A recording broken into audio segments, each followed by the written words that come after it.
Hello friends, in today's lecture we are going to start with the last assumption of the regression, that is there should be no autocorrelation among the residuals. Till now we have already learned all the 5 assumptions. That means there should be the linear relationship between dependent and independent, mean of residuals should be equals to 0, residuals should be normally distributed, there should be homoscedasticity in residuals, or you can say that there should be no heteroscedasticity in residuals. There should be no correlation between independent variable. That means there should not be any multicollinearity. So today we are going to do the next assumption, that means there should be no autocorrelation among the residuals. So before starting the lecture, let me tell you what do you mean by word autocorrelation and what do you mean by the word residuals. For residuals, as we all know that whenever we are finding the impact of some variables on the independent variables, still there are some variables which we are not taking into consideration. So that means all those variables which we are not taking into consideration, which are left for our model, that can be considered as a residuals, or we can name it as error term. So now we are saying that whatever variables we have not considered in the model, there should not be autocorrelation among themselves. So that means all the residuals should be independent. They should not be dependent on its previous lab. So first of all, let's understand what do you mean by word autocorrelation. So as we all know, the word auto means on its own. On its own. That means there are some variables which are dependent on its own only, or you can say that some variables which are dependent on its own past. And your correlation means, we can say correlation means some relationship, or I can say I can use the word autoregressive, where autoregressive means that today's value is dependent on its previous value. That means today's variable is dependent on its previous variable. Auto means on its own. So it's on its own variable. Whenever something depends on its own, we name it as autoregressive. Now let me give you one example. For example, I can say that stock price. Let's take the example of stock price. When the stock prices are moving, there are various factors on which the stock price depends. But sometimes it also happens, I can say that yesterday price was high, so today price will also be high. So I can say that today's price is depending on the yesterday's price. Or I can say that 2 days before the price was high, so that's why today the price is high. So I'm saying today's price is depending on the previous 2 days price. So that means price is dependent on its own price. So whenever some variable is depending on its own past, we name it as autoregressive or autocorrelation. Or let me give you one more example. Let's say I can say that today is a sunny day. So tomorrow will also be a sunny day. I am not saying it will be, surely it will be a sunny day. But I am assuming that tomorrow's weather will also be depending on its today's weather. Or I can say that today is a sunny day because yesterday was also a sunny day.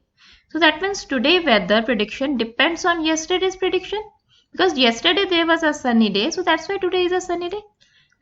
But we are not saying it's sure, but we can say that some factors are depending on its past. Or let's say I would take one more example. Let's say you are happy today. If you are happy today, I am saying that yesterday also you were happy. So that means your today's happiness depends on yesterday's happiness. And why you was happy yesterday? Let's say you top in the university exam. So that's why in yesterday's date you are happy. And that has an impact on today's happiness also. So you are happy today also. So that means your today's happiness depending on your own past. Because in the yesterday's date you topped your university exam. So you was happy yesterday. So that's why you are happy today also. So that means it is autoregressive. Whenever your today's value is depending your own value in the past, we name it as autocorrelation or autoregressive. and mainly these terms are used in a time series, and we have already learned all this thing concept in the ARIMA model. So I can write ARIMA model. We have learned all this concept where ARIMA model means auto-regressive integrated moving average method, when today's value is dependent on its previous value. So that's why we name it as auto-regressive. So I hope the word autocorrelation is related. Now I am linking this autocorrelation word with the residuals. Now what we assume whenever we are doing the regression equation, we assume that all the residuals, that means all the variables that we have not considered in our model, are independent of each other. They are not depending on their past. Or I can say that I can write like this. I can say that, let's say for error term I am using the word ET. So today's error term is depending on, let's say, alpha plus beta, or I can say write B, ET minus 1. Today's error term is depending, today's value of some variable, today's error term is depending on its yesterday's error term or previous day error term. Or I can also say that today's error term is depending on its previous day as well as, let's say, B2 ET minus 2 on 2 days before error term. So whatever value is today, it's not only depends on yesterday value, it also depends on 2 days back value. So if I am saying today's value is depending on its previous value, previous lag, previous day means lag, 1 day before, lag terms. So previous value, we name it as a error term of order 1 because it is depending on its immediate preceding past. When I am saying your today's happiness is depending on your 2 days back happiness, because 2 days back you was happy, your 2 days back the result was there and you topped the university. So your today's happiness is a reason of what? Because 2 days back you are also happy. So that means it is depending on its 2 days back happiness. So that is order 2. If the same thing happens for 3 days back, I can say that your today's happiness is depending on why? Because 3 days before you were happy and the reason is you top in the university. So that means when your today's event, whatever variable is there, today's residual is depending on its past residuals. Maybe 1 day before, maybe 1 period before, 2 days, 2 quarters, 3 years, whatever variable you are taking, either quarterly, yearly or daily. So whenever I am saying that your today's residual is depending on its own past, we name it as the autocorrelation among residuals. Now what I am saying, in assumption there should not be autocorrelation. That means today's error term should not depend on its previous error term. If today's error term is not depending on its previous error term, then I'll say that there is no autocorrelation. But if your today's error term is depending on the previous error term, we name it as there is an autocorrelation among residuals. If there is an autocorrelation among residuals, then your regression results will not be blue. Your results will be biased. Then we have to find some solution so that this assumption is met, there should not be any autocorrelation among the residuals. And now the question arises, how I am going to get that whether there is an autocorrelation among residuals or not. So in simple words, I can say that autocorrelation means degree of correlation of same variables between two successive interval of time. These are the two successive. T minus 1 means yesterday's time period, T means today's time period. When there is a relationship between today's time period or yesterday's or day before yesterday's or 3 days back yesterday's, we name it as a autocorrelation. There is some relationship between the variable of today's value and its yesterday's value. So that means I am saying there should not be any degree of association. And this autocorrelation is also known as serial correlation. I can write the name serial correlation.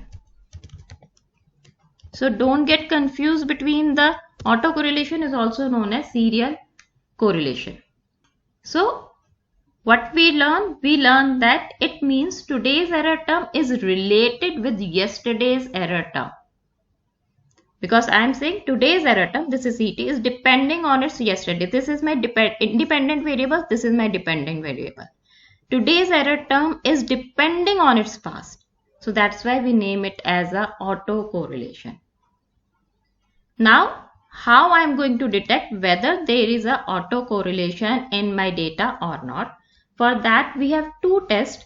One is Durbin-Watson test, and second method that we are going to learn is Breusch-Godfrey test.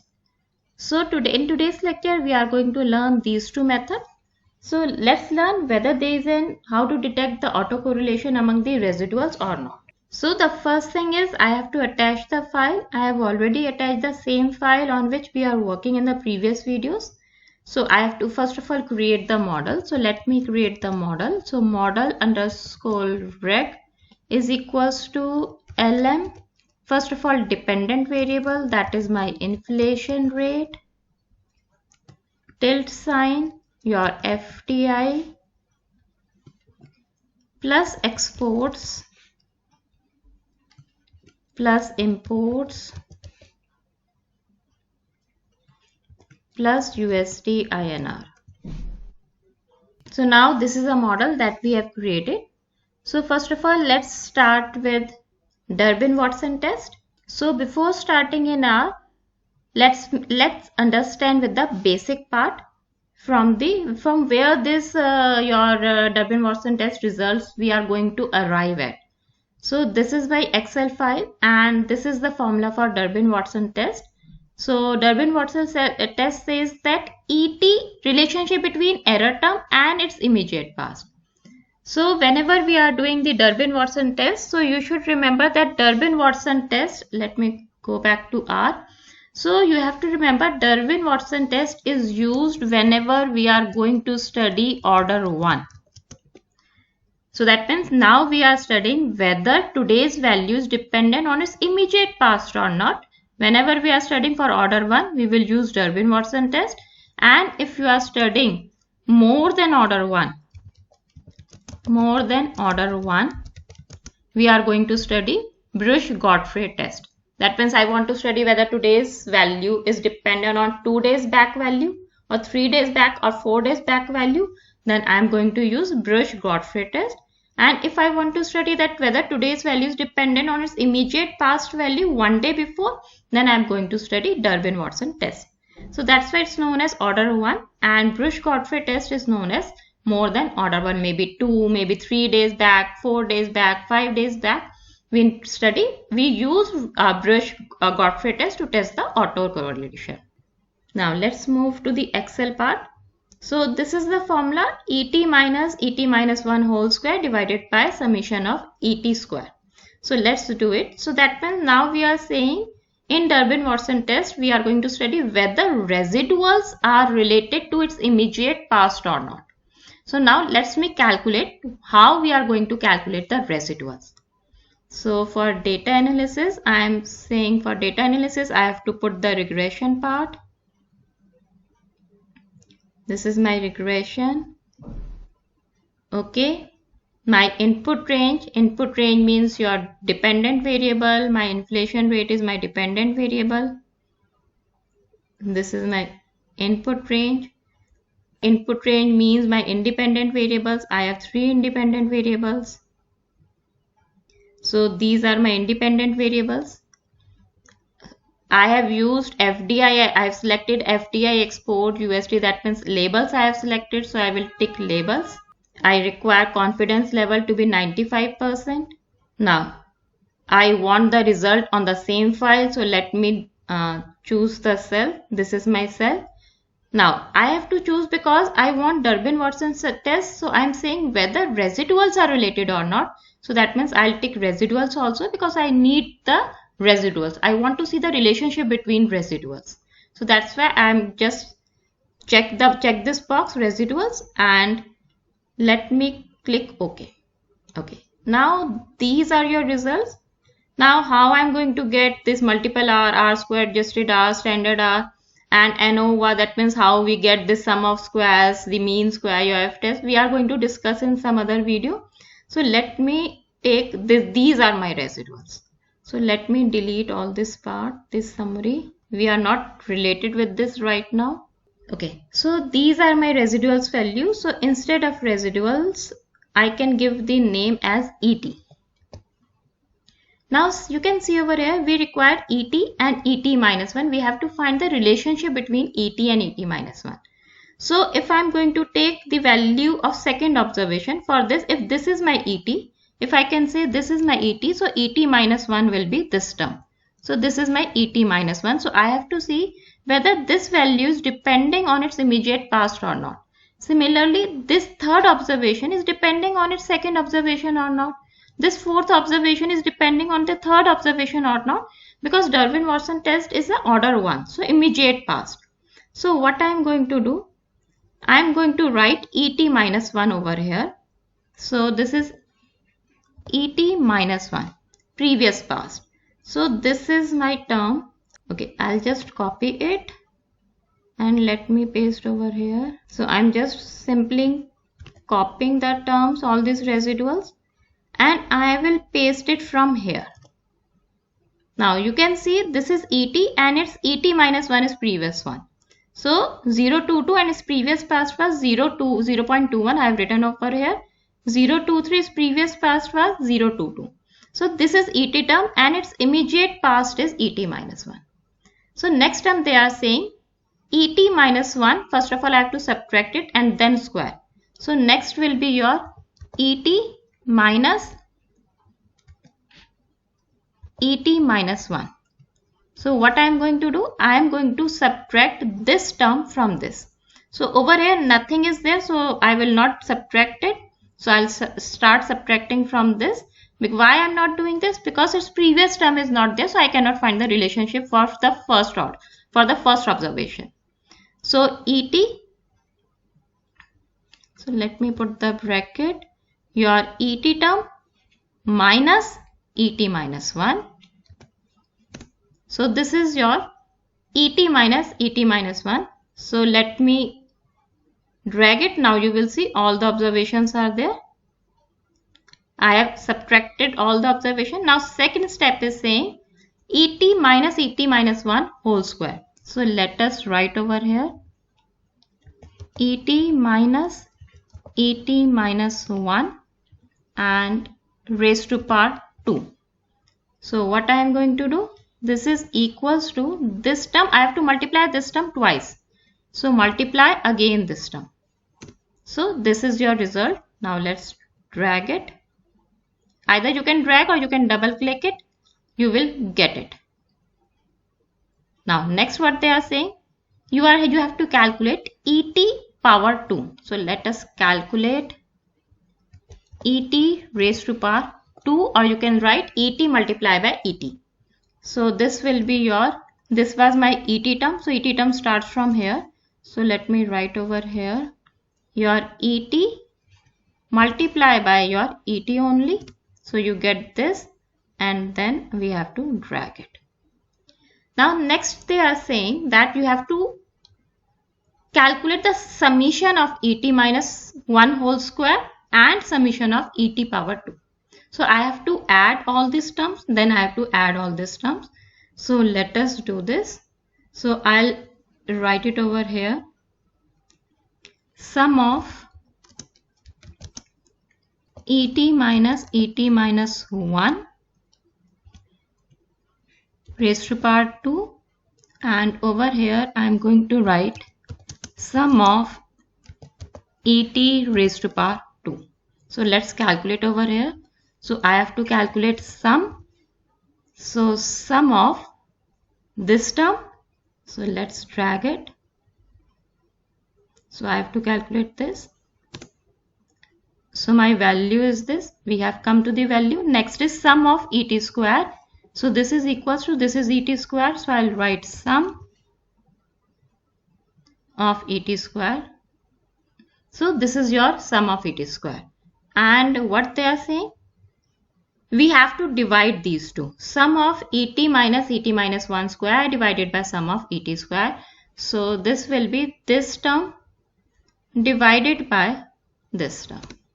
So our answer is 1.858369. This is the value for your Durbin-Watson test.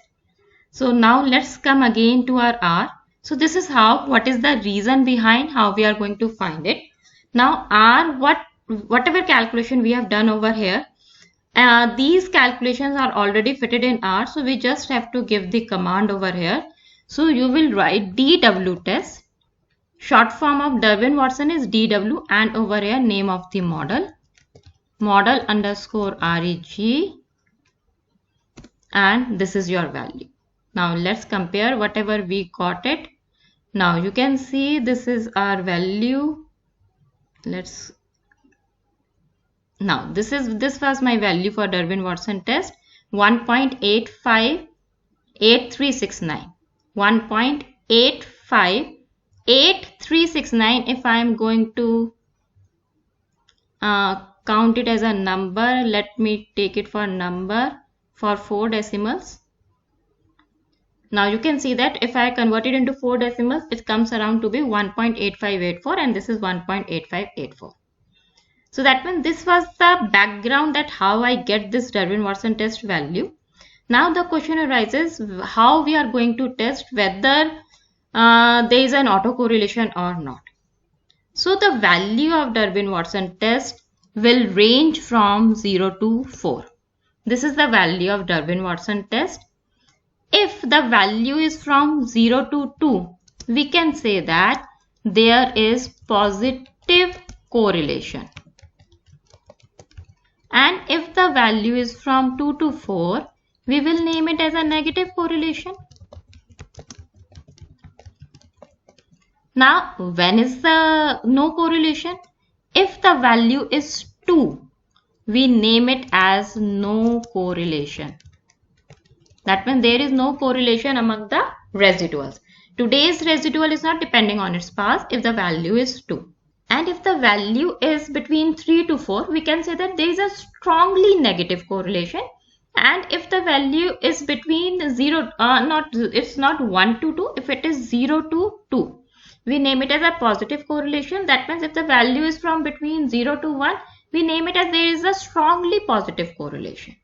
And if the value is 2 or near about 2, you can say that 1.84, 1.8, 1.9 or 2.1, 2.2, 2.3. If the value come like this, we can name it as there is no correlation or very low correlation. And if we construct the hypothesis over here, so H0 means there is no correlation in residuals. And H1 means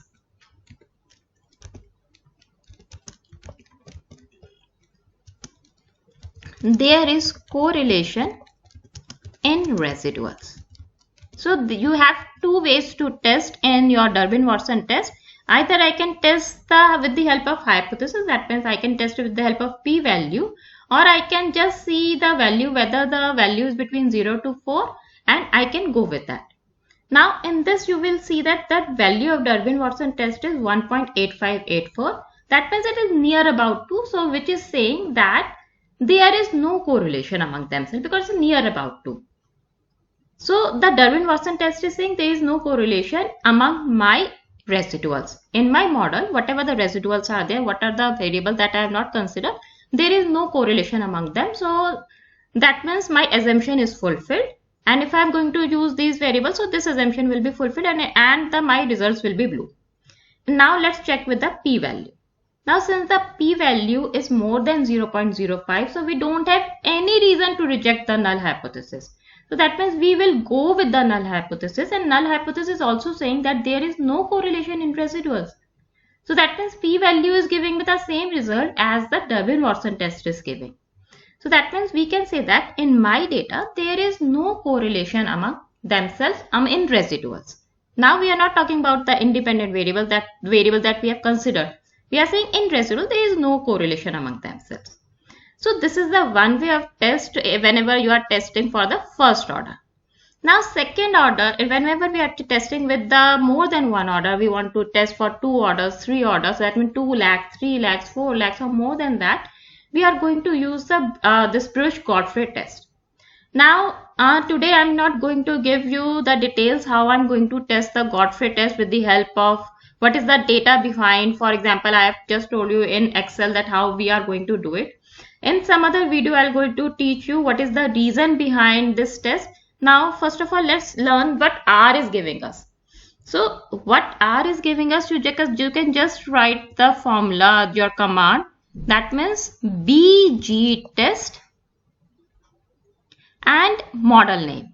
So, over here, my model name is model underscore reg. If you don't want to write the model name, you can also write the complete this abbreviation. You can write the inflation rate tilt FDI plus export plus import plus USD INR instead of model underscore reg.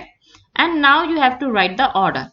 Order means whether you want to see it is dependent on its previous leg, that means 2 days before, 3 days before or 4 days before. Let's say I write for 3 days before. I want to see the order 3. Now you can see over here your LM test is 2.7369. Degree of freedom is 3 because I am saying 3 lakhs. I have given the order 3 and P value is 0.4357. Now over here, don't get confused that over here Durbin-Watson test was ranging from 0 to 4. So this will also range from 0 to 4. No, that was different. That is different. That is for order 1. This is for more than order 1. So now we are not going to consider this with a range of 0 to 4. We are not considering this. We are just considering the P value.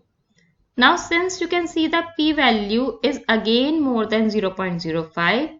So we don't have any reason to reject my null hypothesis. So I am saying yes, I am going with the null hypothesis. We are accepting the null hypothesis and there is no correlation in residuals. How I am getting this value and this in the Excel, that we are going to learn in some other videos. What is the reason or how this R works behind it. So I hope you have understood the concept of autocorrelation among the residuals. Thank you.